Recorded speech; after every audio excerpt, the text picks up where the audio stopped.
Halo, selamat siang. Kali ini saya agak mood mau bikin video dan kebetulan SPSS saya sudah kembali, jadi kita bisa bikin tutorial mengerjakan soal melalui aplikasi SPSS gitu. Nah, pada pertemuan kali ini kita nanti akan belajar tentang bagaimana mengukur atau menganalisis data menggunakan korelasi parsial gitu. Kalau minggu lalu kita sudah belajar tentang korelasi ganda, minggu ini kita akan belajar tentang korelasi parsial. Nah, apakah itu korelasi parsial, terus bagaimana cara menganalisisnya, terus habis itu bagaimana kita menginterpretasikannya, terus habis itu bagaimana pula kita juga melakukan analisis menggunakan program SPSS, kita akan belajar di video ini, oke? Saya izin untuk share screen.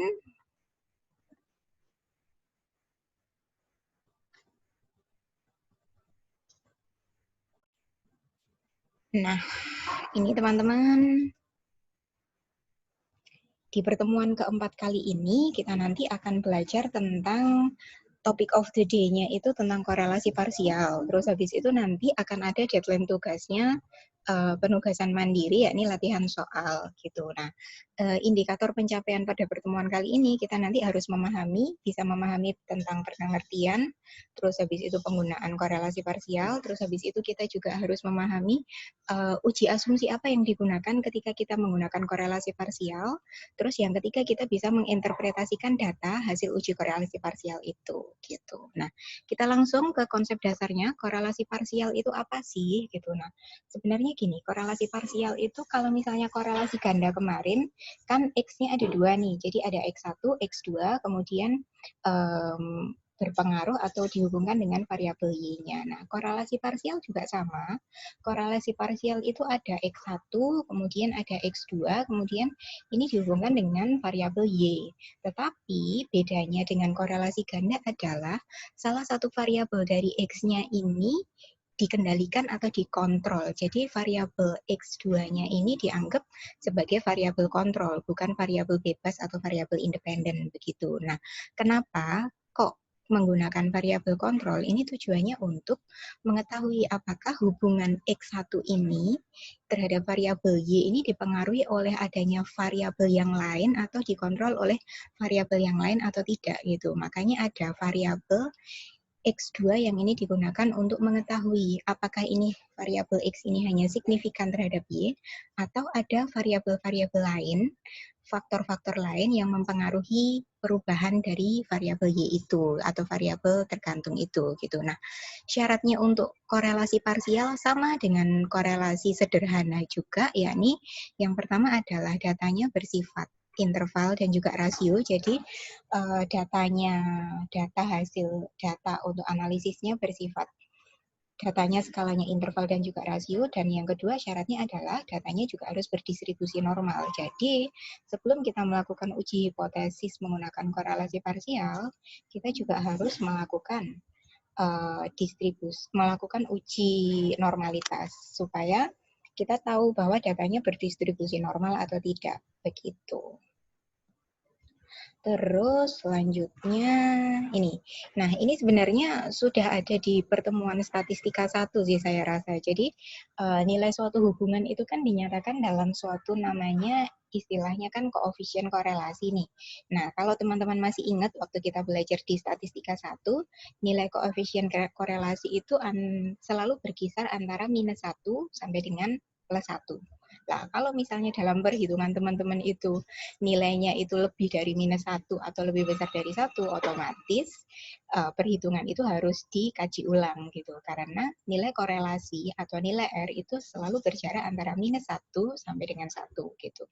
Lah, kenapa kok ada tanda minus dan ada tanda positif? Tanda minus atau tanda negatif itu menyatakan artinya itu korelasi atau hubungannya itu sifatnya negatif. Jadi kalau variabel X-nya naik, maka variabel Y-nya turun gitu. Tapi kalau tandanya positif, itu maka korelasi atau sifat hubungannya itu positif. Jadi kalau X-nya naik, maka Y-nya juga naik begitu. Lah, terus bagaimana kalau misalnya korelasi atau nilai R-nya itu 0 gitu. Nah, kalau misalnya nilai R-nya itu 0, maka berarti tidak ada hubungan sama kayak kamu dan dia, nggak ada hubungan apa-apa gitu. Nah, teman-teman juga bisa lihat ini, di gambar ini ada 0,5 dan minus 0,5 dan minus 1 yang mengarah ke kiri dan juga plus 0,5 dan plus 1 yang mengarah ke kanan. Nah, sebenarnya koefisien korelasi itu dikelompokkan menjadi beberapa tingkatan teman-teman. Jadi ada 7 tingkatan mulai dari 0 yang tadi tidak ada hubungan. Kemudian yang 1 ini adalah hubungan yang sempurna, berarti mereka kedua variabel ini berkorelasi atau berhubungan dengan sempurna. Tapi kalau yang 0 ini kedua variabel ini sama sekali nggak ada hubungan gitu. Nah, tapi kalau sepanjang yang saya saya melakukan uji korelasi ya, jarang banget ada yang hasil analisisnya itu 0 atau 1 itu jarang banget. Pasti akan berkisar antara 0, entah itu minus, entah itu plus gitu. Jadi ini pengelompokannya, kalau 0,1 itu sangat lemah, sampai 0,99 itu sangat kuat gitu. Nah, uji asumsinya seperti yang tadi, kita kan akan, sebelum kita melakukan uji hipotesis korelasi parsial, ada syaratnya tadi bahwa data itu harus berdistribusi normal kan. Nah, untuk mengetahui bahwa data itu berdistribusi normal, kita harus melakukan uji asumsi. Uji asumsi apa yang digunakan? Uji normalitas tentunya, karena kan syaratnya data harus berdistribusi normal. Nah, salah satu uji normalitas yang bisa kita pakai adalah kita menggunakan uji Kolmogorov-Smirnov sama Shapiro-Wilk gitu. Lah, uji Kolmogorov sama Shapiro, ini kan sudah ada di statistika 1 dulu di pertemuan ke-11 kalau tidak salah. Nah, teman-teman bisa, kalau misalnya teman-teman lupa bagaimana sih melakukan uji normalitas, teman-teman bisa melihat video yang ada di YouTube statistika pertemuan 11 di menit ke-16.44. Nah, di sana itu sudah ada bagaimana tutorialnya melakukan uji normalitas. Nah, linknya juga sudah saya taruh di sini, teman-teman bisa melihatnya ya. Gitu. Jadi ini saya skip aja uji normalitasnya. Di sini juga saya sudah kasih ini sih, step by step-nya sih, tapi di video juga sudah ada, jadi saya skip aja. Kita langsung ke ini, korelasi parsial. Lah, bagaimana kita kalau misalnya kita mendapatkan data atau kita melakukan suatu penelitian yang mana variabelnya itu tidak hanya terdiri variabel X saja dan Y saja, tetapi juga ada variabel kontrolnya gitu. Nah, ini salah satu contoh kasusnya teman-teman bisa baca, yakni ada seorang peneliti sedang melakukan penelitian tentang hubungan antara IQ dengan IPK. Dengan adanya motivasi berprestasi itu sebagai variabel kontrol. Berarti kan ada IQ sebagai variabel X, kemudian IPK sebagai variabel Y, dan variabel kontrolnya itu ada motivasi berprestasi. Berarti ada 3 ya. Nah, untuk melakukan itu, si peneliti ini bikin skala, kemudian diserahkan ke 12 responden gitu. Nanti datanya ada di sebelah sini. Nah, sekarang mari kita uji data yang sudah didapat sama peneliti ini dengan menggunakan uji korelasi parsial. Nah, instruksinya teman-teman juga bisa baca sama seperti dengan statistika satu yang dulu itu, kita yang pertama akan merumuskan hipotesisnya. Berarti rumusan hipotesisnya apa? Rumusan hipotesisnya kan berarti X-nya itu IQ, IPK itu Y, dan motivasi itu kontrol. Berarti rumusan hipotesisnya adalah begini. Ada hubungan antara IQ dan IPK dengan motivasi sebagai variabel kontrol itu tidak signifikan, itu HO atau hipotesis nolnya, dan hipotesis alternatifnya itu hubungan antara IQ dan IPK dengan motivasi sebagai variabel kontrol itu signifikan. Begitu. Nah, terus habis itu kita menggunakan teknik analisis yang kita gunakan adalah korelasi parsial. Kita menggunakan tingkat kepercayaannya standar saja, alfanya 0,05. Nah, ini yang perlu diperhatikan sama teman-teman, yakni kriteria uji hipotesisnya. Hipotesis diterima atau HA diterima jika nilai signifikansi tutilnya itu kurang dari 0,05. Tetapi hipotesis ditolak atau hipotesis alternatif ditolak jika nilai signifikansi dari hasil perhitungan itu yang tutil itu lebih besar dari 0,05. Jadi ini yang harus teman-teman perhatikan ya, yang keempat ini. Gitu. Itu nanti akan kita, pedoman ini akan kita pakai untuk melihat hasil dari perhitungan di SPSS kita. Nah, selanjutnya kita lakukan pengujian. Di sini juga sudah saya saya sertakan sih step by step-nya, tapi mungkin nanti kita akan bisa langsung praktek saja ya. Jadi stepnya analyze, correlate, parsial. Kita langsung saja, lebih enak langsung sih kita buka. Pertama kita ke sini dulu, ada soalnya. Kemudian kita buka SPSS. Kita masukkan datanya. Sorry. Kita masukkan datanya dulu. Kita ke data view, kita masukkan datanya. Yang IQ itu 109. Kemudian 109 juga. 101. 109. Terus 111. 115, 118, 122, 112, 114, 98. Loh, kok tanda tanya semua? Oh, enggak deh. 98 sama 107. Oke, ini untuk yang IQ. Kemudian kita masukkan juga yang IPK. Nah, yang IPK 3,12, 3,11, 2,95, 3,48, 3,01, 3,51, 3,56, 3,72, 3,21, 3,25, 2,96, 3,00. Oke, terus habis itu kita masukkan variabel yang ketiga, yang variabel kontrol. Yang variabel kontrol motivasi ada 75, 60, 65, 75, 65, 80, 75, 65, 80, 75, 80, 65, salah. Kan 60, 75, 60, 65, 75, 65, 80, 75, 80. Oke, ini salah. 80, 65, 80, 60, kemudian yang terakhir 67. Oke, nah jangan lupa untuk dicek. Jadi teman-teman memasukkan datanya itu sudah benar atau belum, dicek 2 kali gitu. Kalau misalnya sudah, kita pastikan datanya sudah benar, kita ke variabel view. Nah, yang var1 ini kita ganti IQ underscore X, kemudian yang variabel 2 kita ganti IPK underscore Y, terus habis itu yang var kita ganti motivasi underscore kontrol. Oke, sudah.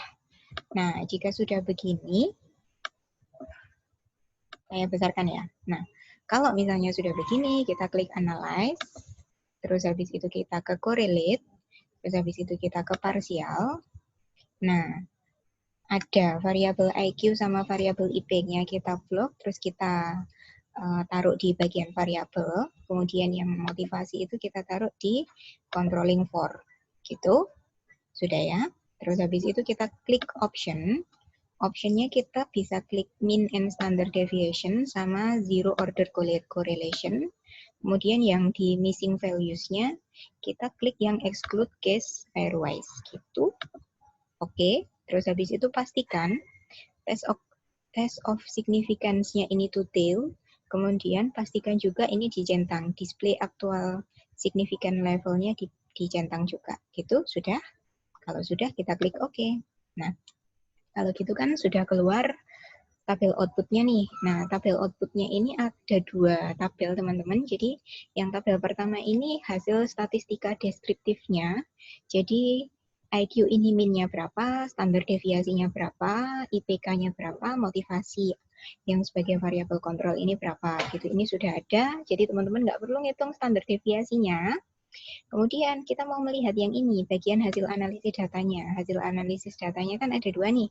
Ada non, kemudian ada IQ, korelasinya kalau berdasarkan sama IPK. Jadi ini ada IQ yang non sama IPK. Ini menggambarkan kalau misalnya IQ sama IPK ini diukur korelasinya tanpa kita memperhatikan variabel motivasi yang kita gunakan sebagai variabel kontrol, itu korelasinya adalah sebesar ini, 0,832 gitu. Nah, tetapi kalau misalnya kita memasukkan variabel kontrol atau variabel motivasi itu sebagai variabel kontrol, kemudian kita melihat bagaimana atau seberapa besar hubungan antara IQ dan IPK dengan kita memasukkan variabel motivasi sebagai variabel kontrol, besarnya korelasinya turun, teman-teman. Jadi 0,626. Nah, kalau misalnya kita lihat di depan tadi, ada penggolongan nilai korelasi, ini turun sekitar 0,2. Jadi yang 0,832, yang IQ sama IPK tanpa adanya motivasi, itu sifat korelasinya sangat kuat. Tetapi ketika dimasuki variabel kontrol yakni motivasi, maka tingkat korelasinya turun 0,626. Yang mana meskipun walaupun turun tetapi masih tetap signifikan gitu. Begitu teman-teman. Jadi saya harap gampang sih ini, tinggal analyze, correlate, terus habis itu yang parsial, terus habis itu tinggal mengikuti langkahnya. Gitu aja sih. Gitu ya. Nah, terus habis itu kita kembali ke PowerPoint. Lah, terus artinya bagaimana? Ini kan sudah nih, ini yang tadi kita jelaskan nih. Nah, terus artinya bagaimana kalau misalnya ada yang turun dan ada yang mengalami penurunan gitu. Nah, kita menginterpretasikannya satu-satu dulu. Jadi yang pertama kita interpretasikan IQ berkorelasi dengan IPK itu sebesar 0,832 dan itu sifatnya positif. Nah, terus habis itu kita lihat signifikansi tutilnya berapa. Signifikansi tutilnya kalau kita lihat di sini ada 0,001. Nah, ingat tadi ada kriteria uji hipotesisnya. 0,001 itu kurang dari 0,05. Berarti apa? Berarti HO-nya ditolak dan HA-nya diterima. Jadi kesimpulannya ada hubungan yang positif antara IQ dengan IPK tanpa adanya variabel kontrol yang berupa motivasi. Itu yang pertama. Nah, yang kedua, kalau misalnya ada kolom motivasi ini, nilai korelasi IQ dengan IPK adalah sebesar 0,626. Berarti itu kuat, korelasinya positif juga gitu. Nah, terus habis itu kita lihat significance tutilnya berapa? Signifikan tutilnya adalah 0,039. Yang mana 0,039 itu kurang dari 0,05. Berarti kalau misalnya signifikan tutilnya itu kurang dari 0,05, maka HO-nya ditolak dan HA-nya diterima. Jadi kesimpulannya, kalau meskipun motivasi itu dimasukkan sebagai variabel kontrol, IQ itu tetap mempengaruhi atau memiliki hubungan yang positif dengan IPK gitu. Jadi semakin tinggi IQ-nya, semakin baik IPK-nya. Itu kesimpulannya. Dan motivasi juga memberikan memberikan kontribusi yang nyata bahwa dia juga mempengaruhi peningkatan IPK. Macam itu. Jadi kesimpulannya ada hubungan yang positif antara IPK dan IQ dengan motivasi sebagai variabel kontrol. Begitu. Nah, terus habis itu koefisien korelasinya berapa, Bu? Nah, koefisien korelasinya di bawah ini, yang 0,626. Dengan signifikansi tutilnya 0,039. Begitu. Nah, habis itu kita ini latihan soal nih. Jadi nanti teman-teman tinggal coba praktek menggunakan program bantuan program SPSS. Ini ada latihan soalnya, saya sudah taruh di PowerPoint ini. Terus habis itu teman-teman kerjakan dan teman-teman upload di Bella. Minggu depan kita ketemu di analisis regresi. Gitu. Kita minggu depan ketemu lagi di analisis regresi dan selamat mengerjakan tugasnya. Kalau misalnya ada apa-apa atau ada yang kesulitan, teman-teman bisa japri saya. Oke, selamat siang. Dadah.